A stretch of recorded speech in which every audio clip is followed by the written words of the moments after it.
nação corintiana perdeu um dos seus ídolos aí, né? O volante russo, campeão de 77, né? Que fez o gol em 76 lá na invasão corintiana, acabou falecendo, vítima de um AVC, né?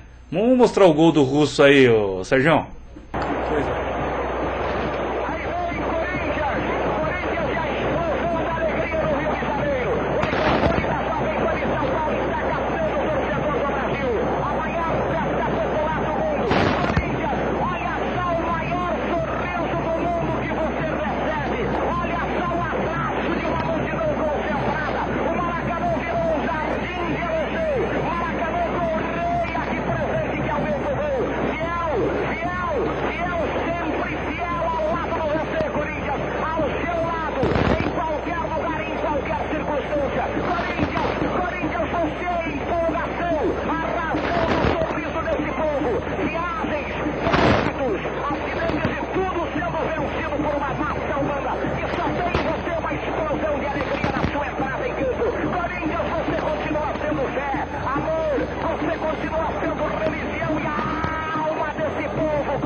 Vaguinho outra vez, capricha aí, garoto, que o placar não é seu. Autorizado o menino, levantou pra boca da botija, subiu geral, de cabeça pro gol. E que gol!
Narração de Osmar Santos não é brincadeira, não. Realmente foi o fato dele não narrar, mas a gente sente muita falta, que emoção que ele passa, tô arrepiado aqui agora, já passou não sei quantos anos aqui, e Osmar Santos é fora de série, revolucionou a narração esportiva no futebol brasileiro. Como é que foi essa invasão lá? Eu trabalhava numa escola em São Caetano, nós fretamos um ônibus e fomos para o Rio. Nós saímos de São Caetano meia-noite, chegamos no Rio 6, 7 horas da manhã, ficamos o dia inteirinho passeando pelo Rio, né, sem tomar banho, sem nada. Fomos para o estádio, uma chuva torrencial antes do jogo e também durante o jogo, e terminou o jogo, viemos embora do jeito que a gente estava, todo mundo molhado. Olha, foi terrível, mas valeu muito a pena, foi realmente muito emocionante. Foi muito para os incrédulos, professor, como é que estava lá aqueles gomos do estádio lá? Como é que estava lá? Era meio a meio. Meio a meio? Meio a meio, realmente a torcida corintiana invadiu o Maracanã, literalmente, invadiu o Rio de Janeiro, né? A chegada dos ônibus, os ônibus chegando, uma coisa assim impressionante. Tinha corintiano tudo quanto era canto no Rio.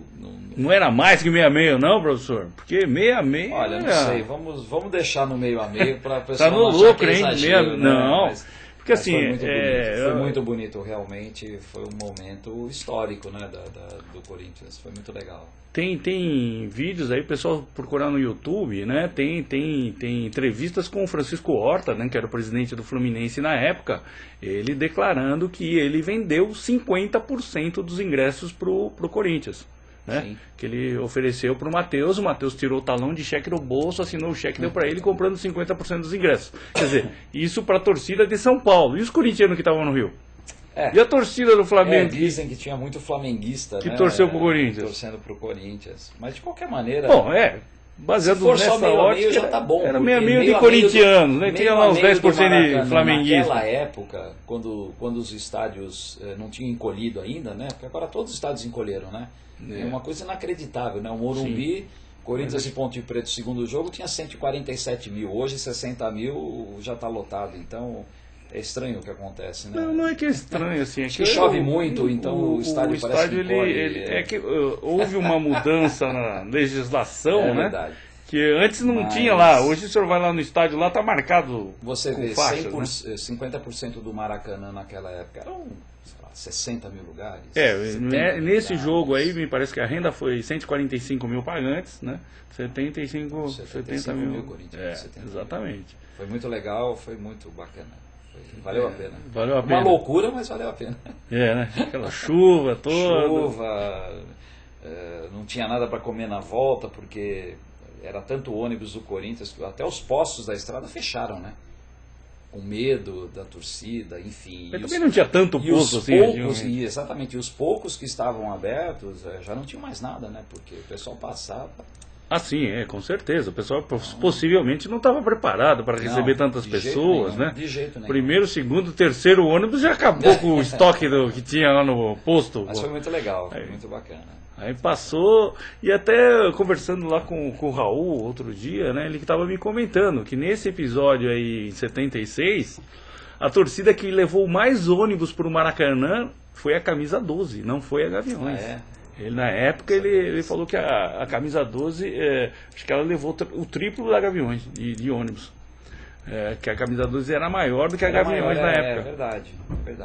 Acho que foi uma das primeiras, inclusive, né? Uniformizadas. Só lembrando também, né, o Raul, o Dr. Raul, estamos aguardando o senhor aqui, né? Promessa é dívida. Estamos aguardando o senhor aqui no Codama na Rede, né? Contar essas histórias aí. Fundador da Camisa 12, um dos fundadores da Gaviões também, né? E para vir relatar essas histórias aqui para a nação corintiana, né? Infelizmente em 76 eu não estava lá, né? Mas acompanhei lá pela televisão, né? As defesas, Tobias já veio aqui contar das defesas dele. Verdade, né? Grande Tobias. O que o senhor achava em relação a essa equipe de 76 aí, né? O Russo especificamente aí, né? Eu acho que essa equipe de 76, na verdade, ela começou uma nova fase, né? Se você lembrar, em 74 o Corinthians perdeu aquele famoso campeonato para o Palmeiras, Sim. que provocou a saída do Rivelino, Sim. na verdade, né?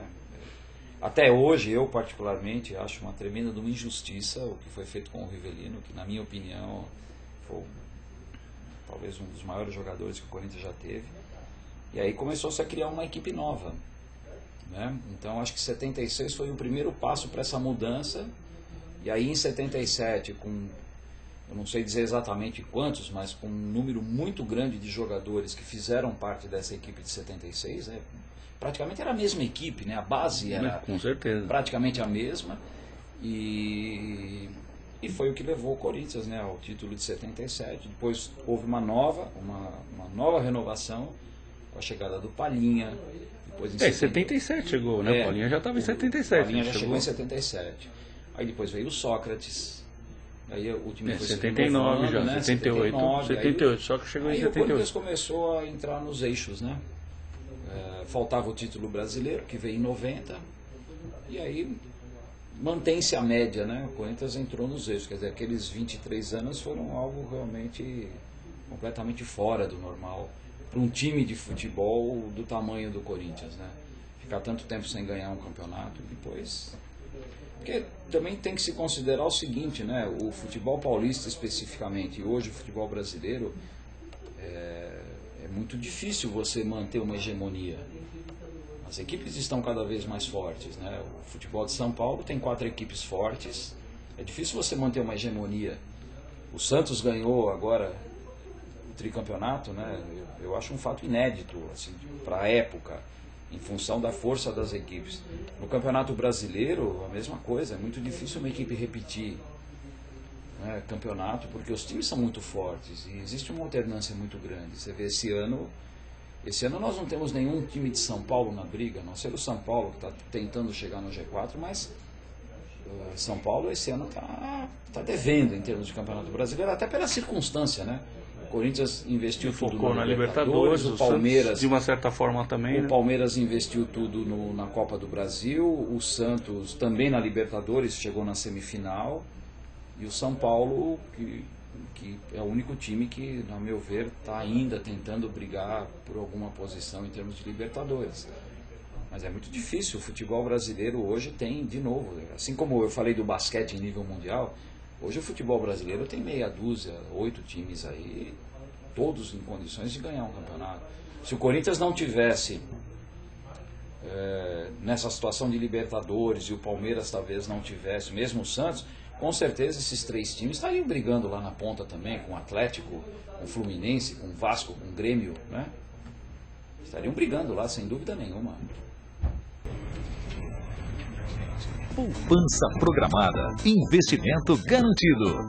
O consórcio é a modalidade de compra preferida daqueles que desejam planejar o futuro.